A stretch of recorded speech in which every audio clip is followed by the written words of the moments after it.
स्वागत आहे मित्रांनो आपल्या एका आणखी नवीन व्हिडिओमध्ये. मित्रांनो, रेल्वे डिपार्टमेंटकडून रेल्वन नावाचं एक नवीन ॲप लॉन्च झालं आहे. या रेल्वन ॲपमध्ये तुम्ही खूप सोप्या पद्धतीने तुमची ऑनलाईन तिकीट बुक करू शकता.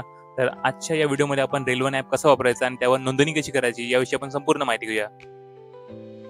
तर मित्रांनो, तुम्हाला सगळ्यात पहिले यायचं आहे प्ले स्टोअरवर आणि तुम्हाला हे रेल्वन नावाचं जे ॲप आहे तुमच्या प्ले स्टोअर म्हणून तुम्हाला डाउनलोड करायचं आहे आणि डाउनलोड केल्यानंतर तुम्हाला याला ओपन करायचं आहे. मित्रांनो, ॲपला ओपन केल्यानंतर तुम्हाला इथे ऑप्शन दिसत आहे register user log in year आणि मोबाईल नंबर. जर तुमचं अकाउंट असेल पहिलेच IRCTC मध्ये तर तुम्हाला तुमचा युजर ID आणि पासवर्ड टाकून तुम्हाला लॉग इन करायचं आहे. आणि जर तुमचं हे नवीन अकाउंट असेल तुम्हाला तुमचा मोबाईल नंबर टाकायचा आहे आणि तुम्हाला रजिस्टर ऑप्शनवर तुम्हाला क्लिक करायचं आहे. मित्रांनो, मोबाईल नंबर आणि रजिस्टर केल्यानंतर तुम्हाला आता इथे तुम्हाला क्रिएट अकाउंटचा ऑप्शन आला आहे. याच्यावर तुम्हाला तुमचं नाव एंटर करायचं आहे, तुम्हाला मोबाईल नंबर टाकायचा आहे आणि ते तुम्हाला व्हेरीफाय ऑप्शन बटन आलं आहे. तुम्हाला ते व्हेरीफाय बटन तुम्हाला क्लिक करायचं आहे आणि तुमचा मोबाईल नंबर व्हेरीफाय करून घ्यायचा आहे. त्यानंतर तुम्हाला इथे तुमचा ईमेल ID एंटर करायचा आहे आणि तुम्हाला तुमचा ईमेल ID सुद्धा व्हेरीफाय करून घ्यायचा आहे.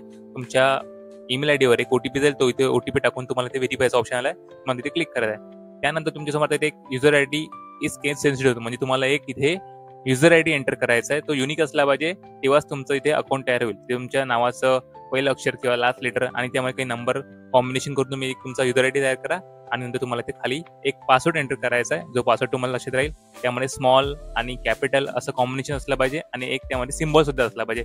असं तुम्हाला एक इथे पासवर्ड तयार करायचा आहे आणि त्यानंतर तुम्हाला इथे खाली ऑप्शन येईल, तुम्हाला ते रजिस्टर करायचं आहे. तुमच्या समोर आता एक ऑप्शन आला इथे सेट MPIN नावाचा, म्हणजे तुम्हाला एक 6 अंकी MPIN इथे सेट करायचा आहे. तो 6 अंकी पिन टाकून तुम्हाला इथे नंतर तुम्हाला कन्फर्म करायचा आहे. नंतर तुम्हाला इथे पुन्हा एकदा कन्फर्म MPIN म्हणून तोच MPIN तुम्हाला इथे पुन्हा एकदा एंटर करायचा आहे.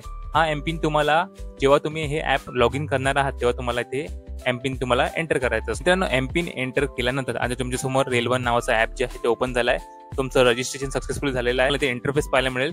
Reserve, unreserve, platform, search train, PNR status, coach, track your train आणि खालच्या साईडला तुम्हाला ते पाहायला मिळेल option home, my booking, you आणि मेनू. आता तुम्हाला सगळ्यात पहिले तुमची प्रोफाईल कंप्लीट करायची आहे. तुम्ही जे पहिल्यांदा केलं होतं ते फक्त तुमचं रजिस्ट्रेशन होतं. तुम्हाला तुमची प्रोफाईल जी आहे ते कंप्लीट करायची.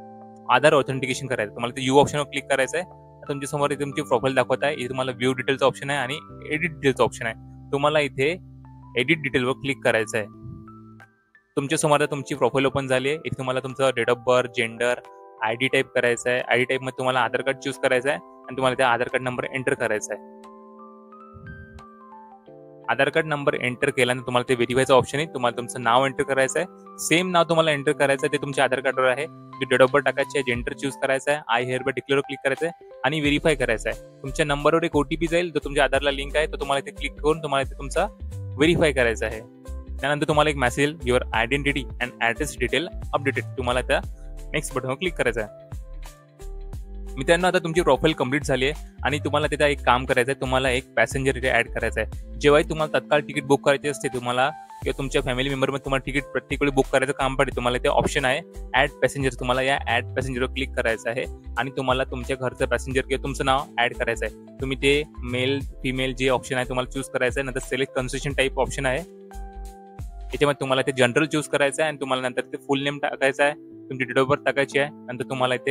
नंतर तुम्हाला ते बर्थ प्रेफरन्स चूज करायचं आहे. नंतर तुम्हाला याच्यामध्ये मील प्रेफरन्स म्हणजे तुम्हाला कोणतं फूड हवं आहे रेल्वेमध्ये, तुम्हाला व्हेज, नॉन व्हेज तुम्हाला ते चूज करायचं, तुम्ही ते चूज करू शकता. नंतर तुम्हाला इथे ID कार्ड टाईप तुम्हाला ते आधार कार्ड चूज करायचं आहे आणि त्यानंतर तुम्हाला इथे पॅसेंजर ऍड केल्यानंतर तुम्हाला असं मेसेज येईल की your passenger detail added successfully आणि तुम्हाला इथे नेक्स्ट करायचं आहे. आता तुमचं इथे पॅसेंजर ऍड केलं, तुम्हाला नाव दिसत आहे. हे नाव तुम्ही जेव्हा तिकीट बुक करणार असाल तर तुम्हाला डायरेक्ट ऑप्शन येईल की तुम्हाला ऍड एक्झिस्टिंग म्हणून, की तुम्हाला हा पॅसेंजर तुम्हाला ऍड करायचा आहे का. तुम्हाला तेव्हा तिकीट बुक करायला खूप सोपी जाईल. मित्रांनो, पॅसेंजर ऍड केल्यानंतर आता तुम्हाला इथे तुमचा डॅशबोर्ड दिसत आहे. आता आपण ट्रेनची तिकीट बुक करणार आहात. तुम्हाला ते ऑप्शन आहे सर्च ट्रेनचं, तुम्हाला सर्च ट्रेनवर क्लिक करायचं आहे. आता तुमच्यासमोर ते ऑप्शन आला आहे की तुम्हाला फ्रॉम म्हणजे तुम्हाला कुठून तिकीट बुक करायची आणि तुम्हाला टू म्हणजे कुठपर्यंत जायचं आहे. तुम्हाला फ्रॉम आणि टू इथे ऍड करून घ्यायचे आहे. इथे मी फ्रॉम आणि टू हे 2 स्टेशन ऍड केलं आहे आणि तुम्हाला इथे सर्चचं ऑप्शन आहे, तुम्हाला क्लिक करायचं आहे. त्यानंतर तुमच्यासमोर जे ट्रेन आले आहे, तुम्हाला 3 ट्रेन दाखवत आहे. तुम्हाला कोणत्या ट्रेननी जायचं तुम्हाला चूज करायचं आहे. इथे 9 वाजून दाखवत आहे, 9 वाजता ट्रेन आहे आणि 10 वाजता पोहोचतं राहायचं आहे. त्यानंतर तुम्हाला मी एक ट्रेन जे आहे ते चूज करतो. त्यानंतर तुम्हाला इथे ऑप्शन येईल तुम्हाला कोणत्या कोट्यामधून तिकीट बुक करायचे, जनरल कोटा, तत्काल कोटा, स्लीपर कोटा. त्यानंतर तुम्हाला इथे क्लासमध्ये ऑल ठेवायचं आहे आणि तुम्हाला डेट चूज करायची, तुम्हाला कोणत्या डेटला जे आहे तिथे तुम्हाला तिकीट बुक करायचे आहे. त्यानंतर आता मी एक ट्रेन चूज केली आहे आणि तुम्हाला ते दाखवत आहे की तुमच्यासाठी तिकीट अवेलेबल आहे की नाही. जर इथे अवेलेबल ऑप्शन असेल तर तुम्हाला ते तिकीट बुक करता येतात. 2 सीटर आहे, स्लीपर आहे, तिथे तुम्हाला तिची प्राइस पण दाखवत आहे आणि तुम्हाला डेट पण दाखवत आहे. तुम्हाला जर नेक्स्ट डेटची तिकीट बुक करायची असेल तर तुम्हाला ते संडे, मंडे, ट्यूजडे हे सुद्धा तुम्हाला ऑप्शन पाहायला भेटतात. आता मी ते 2 सीटरवर क्लिक करतो आणि इथे आता तुम्हाला ट्रेनचा प्रिव्ह्यू आला आहे. ही ट्रेन किती वाजता निघणार आहे आणि किती वाजता तिथे पोहोचणार आहे. आणि तुम्हाला इथे ऑप्शन आला आहे सिलेक्ट पॅसेंजरचं. इथे ऍड न्यू ऑप्शन आहे आणि इथे तुम्हाला ऍड एक्झिस्टिंगचं ऑप्शन. तुम्ही स्टार्टिंगला जेव्हा पॅसेंजर ऍड केला तर तुम्हाला ते ऍड एक्झिस्टिंगचा ऑप्शन आहे. तुम्ही इथे क्लिक करून डायरेक्टली तुमचा जो पॅसेंजर आहे इथे तो ऍड करू शकता. जर तुम्हाला ते न्यू पॅसेंजर ऍड करायचं असेल तर तुम्ही ते ऍड न्यू ऑप्शनवर क्लिक करून इथे तुमचे पॅसेंजर सुद्धा नवीन ऍड करू शकता. आता इथे मी आलो आहे आणि खालच्या साईडला इथे ऑप्शन आहे की तुम्हाला ट्रॅव्हल इन्शुरन्स हवा आहे का. इथे तुम्ही यस सुद्धा करू शकता आणि नो सुद्धा करू शकता. ऑप्शनल आहे, तुम्हाला करायचं तुम्ही करू शकता. दोनपैकी कोणतेही ऑप्शन चूज करायचं आणि रिव्ह्यू जर्नीवर क्लिक करायचं. त्यानंतर मित्रांनो तुमच्या आता एक फायनल रिव्ह्यू आला आहे. तुमची ट्रेन दाखवत आहे, तुमचं पॅसेंजर डिटेल दाखवत आहे आणि तुम्हाला ते हा कॅप्चा एंटर करायचा आहे. खाली तिकीट दाखवत आहे, जी तुमची ऍक्च्युअल तिकीट होती यामध्ये तुम्हाला 10 ते 12 रुपये एक्स्ट्रा पे करावं लागणार आहे, कारण की ती कन्व्हिनियन्स फी आणि तुम्हाला बुक ना ऑप्शनवर तुम्हाला क्लिक करा. आता पेमेंटचं ऑप्शन आहे, इथे आर वॉलेटचं ऑप्शन आहे. म्हणजे तुम्ही या ऍपमध्ये तुमचे पैसे सुद्धा ऍड करून ठेवू शकता, जेणेकरून तुम्हाला तत्काळ तिकीट बुक करायचे असेल तर तुम्हाला तिकीट बुक करताना खूप इझी जाईल. नंतर तुम्हाला युपीआयचं ऑप्शन आहे, तुम्ही युपीआयचं ऑप्शन सुद्धा वापरू शकता. आता मी युपीआय ऑप्शनवर क्लिक करतो आणि नंतर तिथे तुम्हाला ऑप्शन आलं आहे व्हॉट्सअप, फोनपे, बजाज फायनान्स. तुमच्या मोबाईलमध्ये जेवढेही ॲप असेल ते तुम्हाला पेमेंटचं ऑप्शन तुम्हाला दाखवेल. नंतर तुम्हाला ते फोनपे चूज करायचं ते तुम्हाला वाटेल ते तुम्ही चूज करू शकता. मी ते फोनपे चूज करतो आणि नेक्स्ट क्लिक करतो. आता तुमच्या फोनपेवर एक रिक्वेस्ट गेली आहे पेमेंटची, ती रिक्वेस्ट तुम्हाला ऍक्सेप्ट करायची आहे आणि तुम्हाला पेमेंट करायचं. मित्रांनो पेमेंट केल्यानंतर तुम्हाला तुमचे तिकीट जे आहे तुम्हाला ते खालच्या साईडला माय बुकिंग सेक्शन मध्ये पाहायला मिळेल. तुम्हाला ते माय बुकिंगवर क्लिक करायचं, तुमचे तिकीट जे आहे ते तुम्हाला पाहायला मिळेल आणि तुमच्या ईमेलवर आणि तुमच्या मोबाईल नंबर सुद्धा तुम्हाला ते तिकीट जे आहे ते तुम्हाला पाहायला मिळेल. तर अशा प्रकारे तुम्ही तिकीट जे आहे ते तुमची घरबसल्या बुक करू शकता.